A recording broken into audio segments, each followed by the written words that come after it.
زيارات ديال مجموع الجماعات لجمع الكلاب الضالة اللي كتواجد في أحد الأحياء بالمدينة.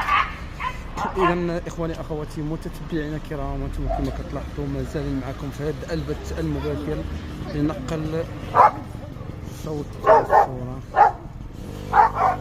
كيفاش كيديروا جمع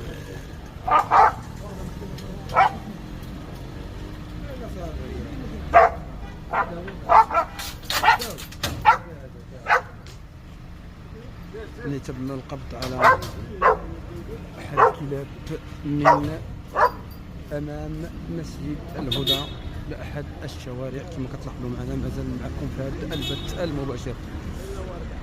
إذا مازال معكم كنقل لكم الأجواء من مدينة الاستيمان، وبالضبط من هذا